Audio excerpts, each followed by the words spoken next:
nothing but faith.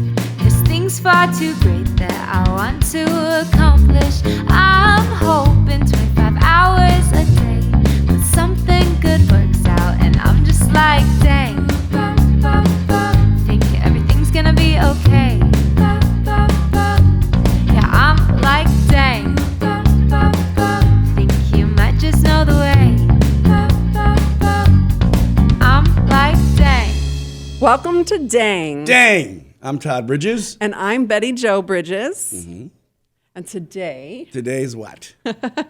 well, we are talking about that time when you're scrolling through social media and you're seeing all those perfectly filtered feeds, the immaculate organized pantries. You see those? They serve those up to me all the time. When you see the people with And these those perfect faces, you know what's vacations, they Oh, look like yeah. they are a postcard. Yeah. We are constantly bombarded with this picture perfect images everywhere, from social media to the magazines that you see. Have you seen the body sculpturing that people do? Yeah. They do that all the time. It's like everybody has it all together and they're trying to achieve this level of perfection. But here's the thing. That pressure to be perfect can be exhausting, and honestly, it's not real. Nobody is perfect. What do you mean nobody's perfect? I'm perfect. I don't You're care what you perfect. say. Oh, I yeah. know that I am. I'm perfect. So we're I'm going to perfect to me, and that's all that matters. I actually want to talk about that. Today we're going to talk about the moment that you realized, I mean, you grew up living under a microscope. Yeah, all my life, unfortunately. So when did your perfect facade finally crack, do you think? Well, it's because they want you to be so perfect, and they act like that when you're in show business and you're a kid, you're not supposed to make any mistakes because your life is in front of the camera 24/7. But I just cracked. I cracked because I got tired of being perfect. I decided I wanted to do what I wanted to do. No one would listen to me when I was telling them what I was going through. No one listened to me. I mean, my mom did, but not the other outside people. They thought it was all me. And I really don't believe that people didn't believe that I was telling the truth until, I would say, probably like 20 years ago. Telling the truth about what? About all the stuff that I was going through with the LAPD, all that kind of stuff.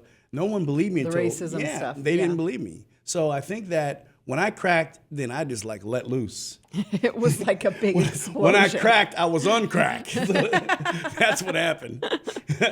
Well, tell me behind the scenes, like when you were growing up on the set, what was it like behind it? What were some of the biggest mistakes that you or the other kids or even the other adults made? Can you think of any? Well, I think that back then everybody was too trusting with their kids with someone else. That was the biggest thing.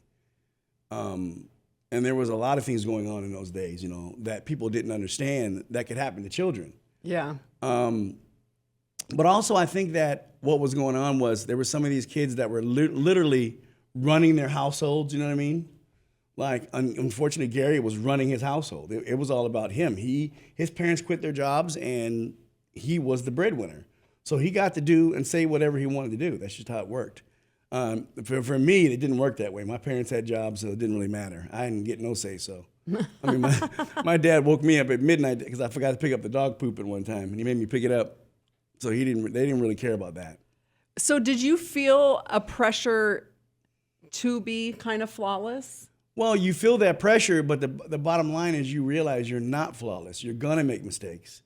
But unfortunately, when you make the mistakes, the press and the people don't let you forget about it. That's the problem. You can't just make a mistake as an ordinary child and move forward because it comes on the news constantly. It'll keep coming on. And they'll keep reassuring you that you've made this mistake and keep throwing it in your face 24/7. That's what they do. So how do you overcome that? You overcome that by being okay that you're not perfect and knowing that God is who, you're striving to be like, and, you're entitled to make mistakes.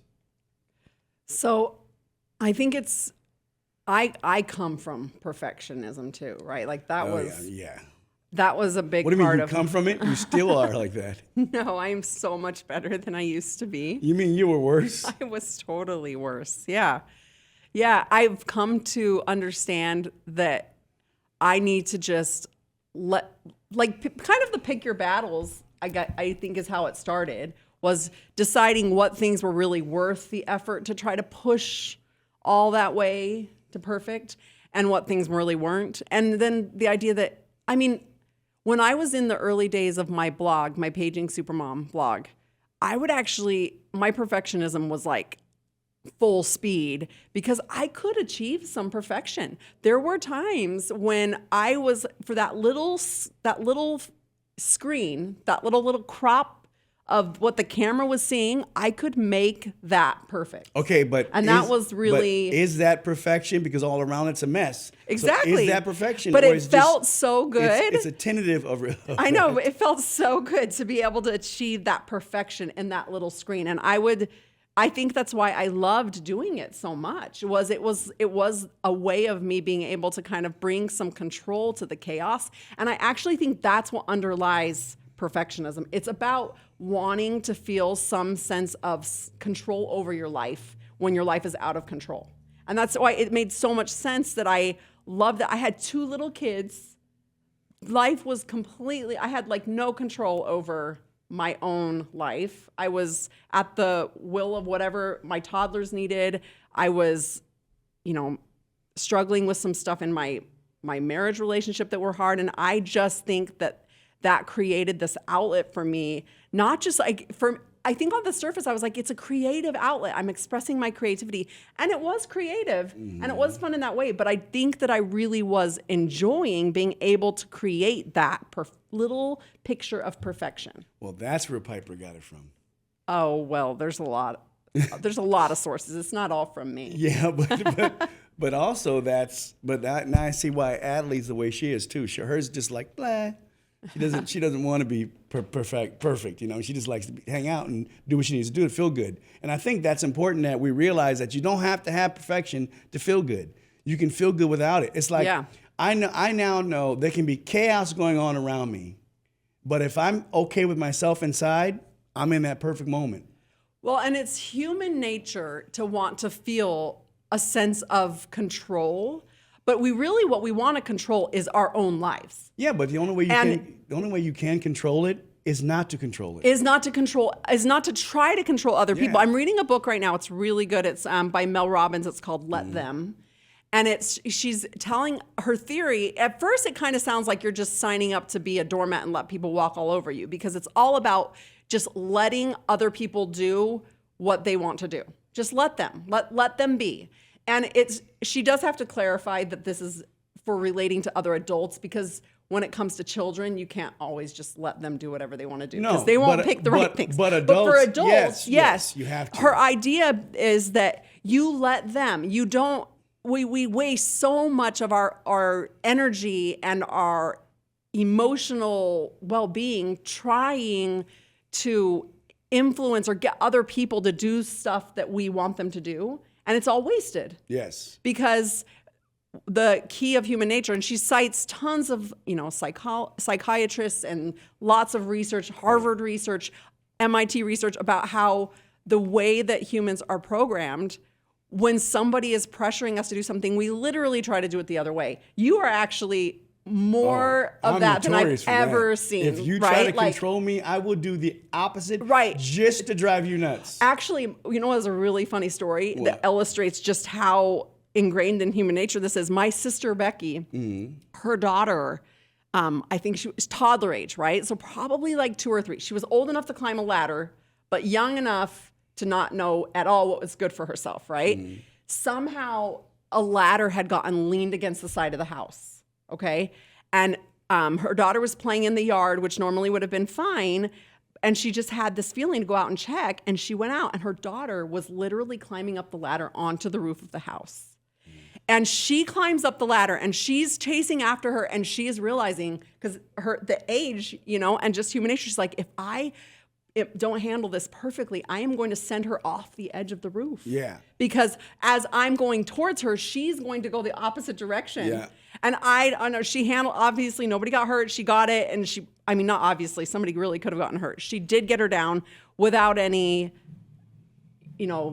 horrible tragedy, but she had to very carefully and calmly say, Anna, come here, and coax her back so that she didn't just run off the edge of the roof. Well, I'm the kind of person, if you let me be, I will always do the right thing. If you try to control me, I will do the opposite just to drive you nuts. Right. Even if you would literally run off the roof now. Yeah. Like you haven't outgrown it. No, because I don't want to be controlled. Anna would do it anymore, but Because as a 2-year-old or however old she was. Because I know not to make those mistakes anymore, and I don't want to be controlled by anybody. Right. You I don't can want to make control the myself. mistakes that led to your addiction and your Yeah. self-soothing. But that means there were a lot of years that you were trying to present that flawless No, I was face. trying to destroy myself because of my father. Well, once you cracked. I'm talking about Yes. before. Before? Yeah. Well, How did you hold it together before? Well, before you hold it together by not reacting and not saying things. You No, just I mean don't- like that whole time. You mean, 'Cause I'm saying, while by you were on the not show, saying how I really feel, by not being completely honest, not only with myself, I was always worried about what the other person thought of me. And that's the mistake that we make as people and as kids and as adults. I don't, like today, I don't care what someone thinks about me. I don't care what they say about me. You can think about me all you want. I have nothing to do with you, so it doesn't bother me anymore. But I used to care exactly what everybody thought about me, how my appearance was, how do I look. It's like, if I want to put on some ratty clothes, I'm gonna put on ratty clothes. It was like, I remember your mother always telling you this as a kid, don't put on holy underwear in case you go to the doctors. And it's like, I don't think the doctor's gonna not do surgery and go, oh, that kid's got holy underwear, don't work on him. It's like, but I think that was more for your mother's appearance to make sure she's ain't dressing you bad than for yourself. Well, and if you think about the era that your mom was parenting you in, I mean, it's like that perfect little housewife era. Then you layer onto that the fact that she's she's a black housewife also, like, and she wasn't really a housewife. She worked and she was out there, but there was a lot of pressure for that. So that's probably where that was coming from. But I think with the kids, like for instance, we read that thing where it's true. When we went outside, basically your parents made you go outside. There was no coming back in the house until dinner time. Yeah, there was no funny. Like coming in, hanging around, bugging them. It didn't work. Do you know what comedian that was? You just sent me a clip. I forgot what comedian that was, but it's so true. On TikTok, she was talking about how our parents used to send us to the store, had kids buying cigarettes for them. I loved it when she said, well, then they made it so you had to have a note. Yeah, you had to have a note from your mother. It's true. You had to have a note. So she's talking about how she was forced to play outside all day. They were locked out of the house. Oh, yeah. Basically, we were, yeah. How they were in the yard pretty much trying to kill each other. Oh, yeah. Because we had BB guns, and our parents would buy us pellet BBs for the BB guns. I love it. And she says, and the only thing they would say is, don't shoot someone directly in the eye. Yes, that's what they would say. That is and so the true. cigarette thing where she said, she didn't even open the door to give us the money to go buy the cigarettes. Yeah. She slid it under. Yep. Because she didn't want us coming back. They didn't want us coming back in the house. And it's today, unfortunately, because of what's going on, you can't let your kids stay outside like that all day. There's no way. It's too dangerous. Well, I think it was probably dangerous then, too. No way. The thing about it, if somebody got molested back then, they weren't killing you. Today, it's a whole different story. I don't know if that's true. I think there was just as many deranged, crazy people back then. Any friends I just don't think we had social media or news that was letting us see it. And that's the thing about us is you knew your neighbors back then. You knew everybody's in your whole neighborhood. I remember my parents telling me, okay, that one house, you don't go near the house. That's Crazy Larry. Yeah. Don't go near that house. Leave those people alone because the people there were nuts. So when we see Larry in the street, we're like, that's Crazy Larry. You stayed away from that house. And I used to go at 4 and 5 years old. It was 6 of us, used to go into the mountains and chase snakes. I know. You couldn't do that today. Somebody would follow you up there and snatch one of them. I actually don't know that I buy this idea that we've somehow, it is worse. I think it's that you're right. You knew everybody in your neighborhood, but you didn't know what was happening across the country and across the globe. The problem is now we know what's happening across the country, across the globe, and there's a lot of crazy stuff that pops up when you can see that, and so we no longer feel safe. I don't believe in our little community. I don't believe that one. But I just don't think it makes sense that all of a sudden we suddenly have all these extra crazy people. I don't think it's like that. I think there's always been crazy. Because of the internet. If you didn't have Crazy Larry on your block, you didn't know there was crazy. But you couldn't trade child pornography like they do now on the internet. Right. So these people now are actually, you couldn't know who kids are. People are watching people's kids because they see pictures of them on the internet. Then they want to go watch the kids. You really had to be in that neighborhood to know who was in that neighborhood. And everyone looked out for each other. Right. That's how it worked. Now, you don't know everybody in your neighborhood. Maybe you know the closest two to you, but that's about it. I'm just saying, I don't think it's quite as like A-B where you're like, it was safer then and it's less safe now. I think it's a little bit more integrated of like, it was unsafe then too. And it's possible that I could see there being research that says that with like the internet, we are creating some like super deranged people. That's possible. I could acknowledge that. But I just think there was a lot more danger. We were tolerant of the danger because we just didn't know it was there. We didn't have the information that we have now about all across the country. We had Encyclopedia Britannica. That's what we had to read. That was our. That was our internet. That was our internet. Yeah, you had a full series of those encyclopedias and whatever. I know. I think every parent had those too in their house. I don't know if everyone, but yeah, we had them, and we had the World Book ones. They had the little globe on the side. Oh, yeah. They weren't the Britannica ones. Did you guys have Britannica? Yeah, that's what we had. And I remember my brother loved the page that had the stuff about the jets, about the Air Force jets. And he always would complain that there wasn't more in there. Like it was just like one page or something. Which brother was that one? That was Aaron. Oh. Yeah. Well, I don't know. I still say that it's a lot different.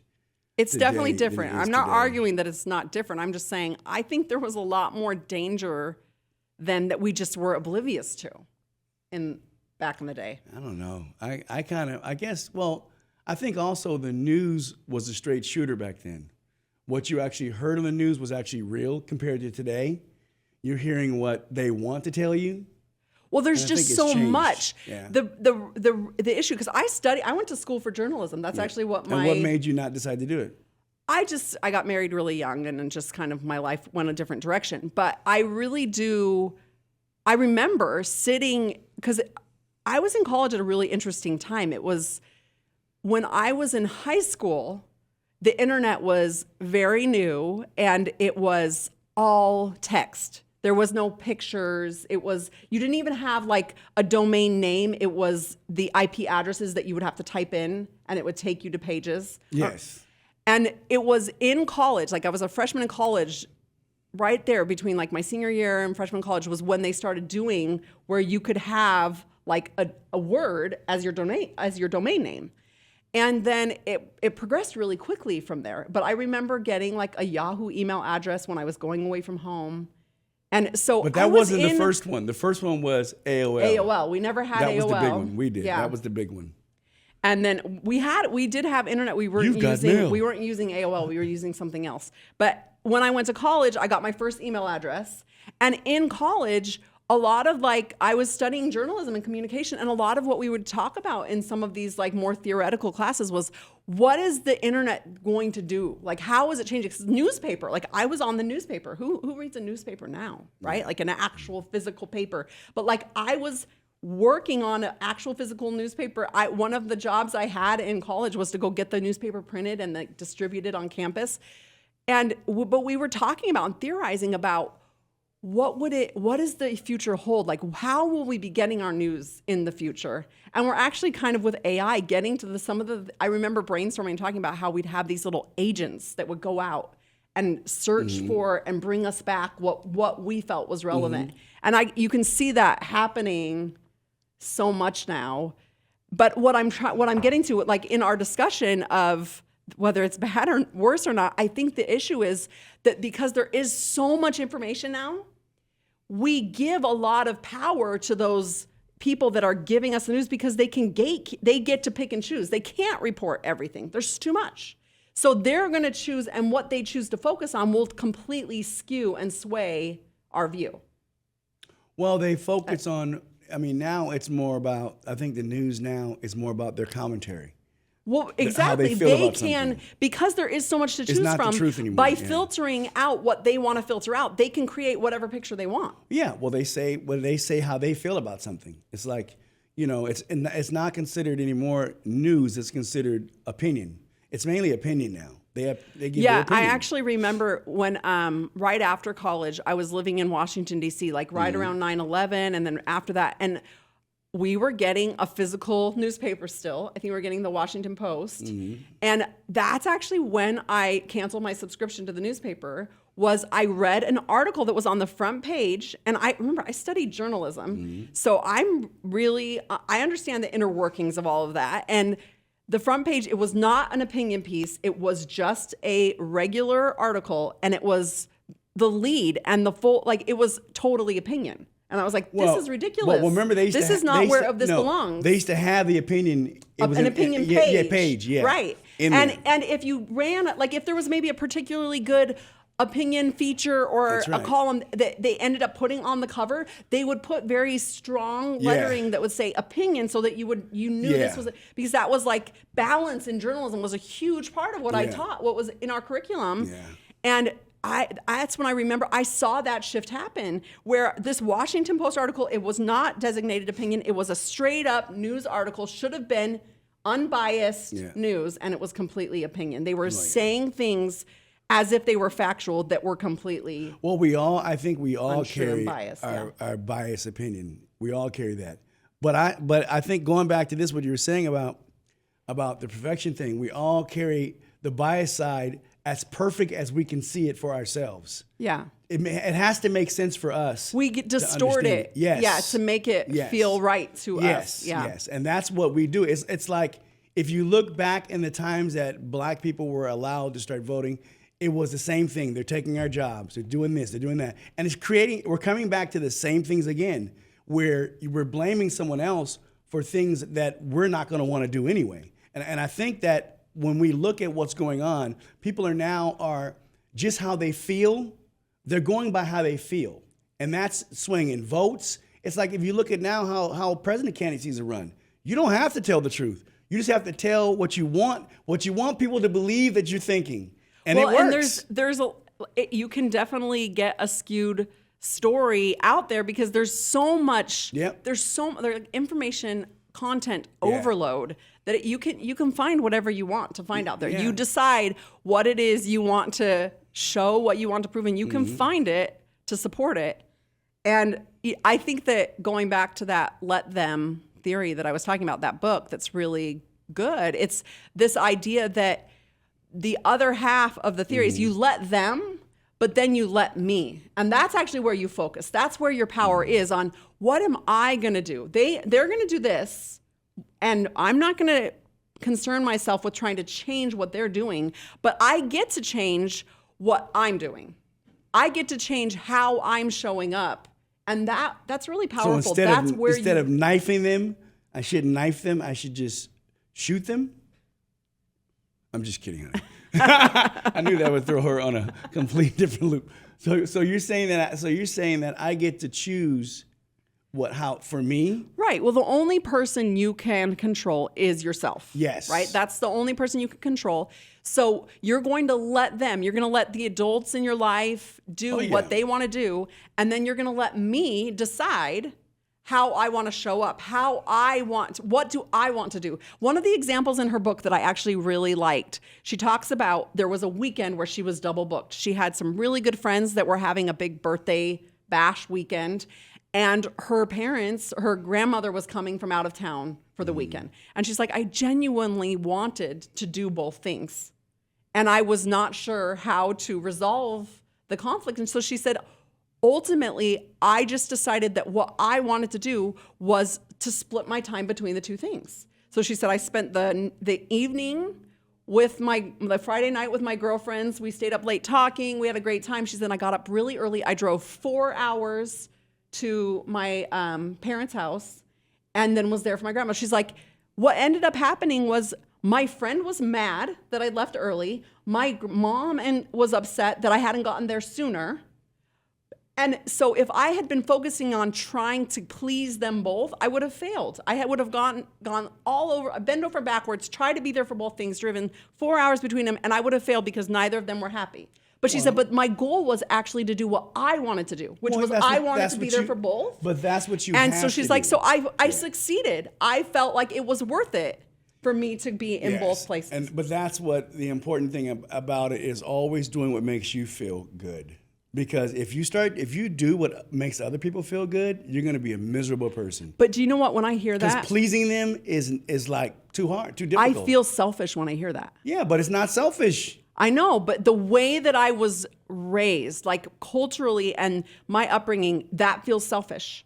Not to me. And so I've had to, I'm retraining that part of my brain because it feels really selfish to not put these other people first. But if you look at it in the sense of, I can't really control them. I can't actually make them happy. No. You could bend over backwards and do all kinds of crazy stuff to try to please people, and they still get to choose. It's the people that are unhappy at Disneyland or at a nice, restaurant. They're in a situation where they should be happy and they're not happy. It's because it's completely in our control to be happy or sad, regardless of our circumstances. Yes. So it's sort of like that route that I had to take to say, let them choose, and then I'm going to let me choose what feels good for me because I'm the only one that can do that. Yes. We're the only ones that can make ourselves happy. Exactly. And I've learned that I don't need to please everyone. All I need to please is myself. And usually when I'm pleasing myself, I'm helping someone else to stay happy also. But it's like, when you're being taught math and you get taught like these procedures and like long division, there's like the order of how I was just doing that with Rocky. It's such a pain. I hate long division. But I was going through that process of teaching him the procedure and how you do it. You do it here and then you bring the number down. That there's this procedure. And that's what I'm saying is that when I was taught my procedures for how you make decisions and how you show up and what you do, I was taught to factor in what I wanted way lower than what would make other people happy. And that is why it's really hard for me to do this shift, is because it feels like I'm doing it wrong. Well, for those who don't know, our kids are homeschooled, which is 24 hours of kids. They do know they're homeschooled. We've talked about it. I'd like to kick them out of the house for 8 hours. Go to school. Don't come back. And then by the time you get 3 home, you're happy to see them. We only tired. have 2 left now, honey. Doesn't matter. There's still 2 left. Think about it. They'd be none. They would all be at school. You don't have any left. Actually, it's summer, so they would still be home. That's okay. Summer, you're ready for summer because they're on summer, and then you haven't seen them all. Then you get to hang out and do things, but then you know that school time is coming, and they'll be gone. Yeah. But it's okay, though. You get used to it. It's I now too know bad. that You would have never convinced me. I didn't choose to homeschool myself. Like I ultimately agreed to it, but it was not my idea. I would have never told you that. My whole thing was like, I actually don't think it's been bad. I think that now that I have 2 that have graduated and gone on with it, like I do think it was good for them. I don't think that I don't think it would have been bad if they had been in school either, but I actually can see benefits. I can see where as they're so independent. They're really good at managing their time and their life. I think that when you are going to school, it trains you of getting up early. That's what it did for me. Yeah, it trains you at getting up early, getting stuff done early. You should have put that as a con on all homeschoolers, because I know plenty of homeschoolers that get up early. I just happen to be somebody that's not a very early riser. So the fact that my kids were basically homeschooled by me meant that we weren't starting until later, because it's just naturally I'm not a morning person. Could have started at 7 a.m. Yeah, you're a morning person. Have you always been a morning person? Yeah. Yeah. What time did you have to get up to go be on the show when you were? Usually we had to be in the set at 8. There was a lot of traffic, so I had to get up usually at 6. That's not that bad. I mean, that's What do you mean not that bad? That's like what kids have to get up for school. That's normal. Yeah, but I thought you were going to be like, I had to get up at 4 a.m. No, you get I would have felt sorry for you. But you get up at 6 a.m., get dressed. We have to leave. If we have to be there by 8, we have to leave by at least 6:40. Yeah. We leave, and then the thing is, you get to school. There's 4 hours of school there, and then you work for 5 hours, and then you drive back home in traffic in L.A. It takes you forever to get back home in traffic in L.A., and then you start all over again. So it was I'm not going to feel fast. sorry for you. Well, why would you feel sorry? I'm not asking you to feel sorry for me. I'm just wanting you to understand that we got up early. Okay, that is decently early, but it's not like unreasonably crazy early. Well, it's like, see, because, I hear really well. It's like no matter what time it is in that house, I can hear stuff going on in other rooms, and it sounds like it's right next to me. What time do you think your mom? Oh, you mean our house? Oh, yeah. Oh, what time do you think your mom was getting up? Was she getting up before you guys? No. Okay. But she would get up, though. Yeah. My mom could get dressed fast. Was she the type that would make you breakfast and everything, or you guys were on the fly? No, she would make breakfast. Unless it was We were going to a set where they made breakfast. Most of the time they made breakfast. Oh, that's nice. Yeah, they made breakfast. You go into the truck and get your breakfast. Yeah, if she was making breakfast, I would be like, are you sure she didn't get up ahead of you? She probably did, but Yeah. I don't remember. Yeah. That was, quite a long ago when I was a kid. Yes, it was. I miss your mama. I know. I just stumbled across pictures of her again when I was working on something. Yeah. And I found myself tearing up because I just miss her. Yes. I have no reason to watch Matlock and Murder, She Wrote now. Yeah, I won't watch those slow shows. Oh, I love those shows. They're the best. Which actually, should we do our Todd flicks for the week? My Todd flicks. Do you remember what show we're doing? Shrinking. Yes. That's on Apple TV. Yes, it's on Apple TV. And it's the creators from Ted Lasso. Which is another really pretty good one. Yes. And this is about, which I love. Harrison Ford in this is amazing. He's a therapist, but he's a grumpy therapist. Oh, yeah, he is so grumpy. He will tell you exactly how he feels, and it doesn't matter. But the other therapist, do you remember his Jason name? Segel Jason Segel is the actor. I don't know Yeah. the name of the character. Okay, Jason Segel, he messes around. So he's going through grief. His Yeah, wife his died. wife passed away. Yeah. And he's raising a daughter who's bratty to him, completely bratty to him. Well, they're struggling. The They're grief both has kind of struggling. separated Yeah. them. And And- he's trying new things out. And he tells one of his, I'll just tell you one part that he does. He tells one of his clients that, to get rid of her but he means get rid of your boyfriend, but get rid of him. Or your husband. It's your husband, right? I don't remember I if think it's he's a husband or boyfriend. Husband, Get boyfriend, rid of him. fiance, son. So she goes on she's walking somewhere with him. She pushes him off a cliff. And I don't think he meant kill him. Well, and He she meant, didn't, dump and I him. don't think she intentionally kills him either. He says something really annoying because her guy is annoying. She Yeah. does need to get rid of him. And she just shoves him, but they're on a cliff and he falls off. Yeah. And now she's in jail. But it was he's breaking that cardinal rule that therapists are not supposed to tell you what to do. Yeah. Right? And he's literally telling his clients what they should do. 'Cause he's and just it is kind of terrible funny. grief. And then Harrison Ford's working in the same clinic with him, and he's basically you did what? You can't Yeah. And he's then calling him I think out. It's pretty messy. Wait, but aren't the black girl and him having an affair, right? They're having an affair. Well, not Yeah, really don't an affair give 'cause they're not everything married. away, but yeah. Well, no, because it has to make sense. Well, so. she was his wife's best friend too. Oh, yeah, It's that's right. it's just messy. It's It's how really messy. it's how basically once that perfect facade cracks and kind of the fallout of it, and it's pretty funny. Well, it's what every household is, where people want to hide it. It is the stuff you're hiding. You're right. Yep. Yeah. People hide it. I love hide shows what's- like that where you get to see behind the curtain. I don't know if I so much like shows like that. I like the fake facade No, you of don't. blowing people up and killing them. That's my favorite.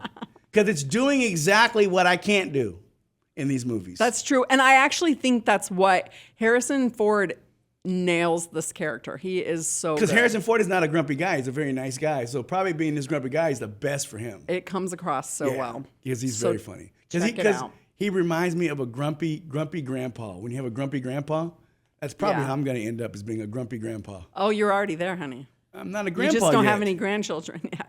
Yeah, I do. I have you and the kids. We're not grandchildren. Shh, feel like it. No, I'm kidding. I'm joking. Oh, what does that mean? That was weird, right? Well, dang. Dang, that was really weird. We'll see you next week. Yes, we'll see you next time on Dang. I'm Todd Bridges. And that's Betty Jo Bridges. She forgot to say her name. We'll I don't see have you to next say time. it at the end. It's Sure the you beginning. do. It's a good thing to say it at the end. You want us to start saying our name Say at it the again. end? I'm Betty Jo Bridges. And I'm Todd Bridges. See you again. Can we end the show now? Nope. We'll see you again.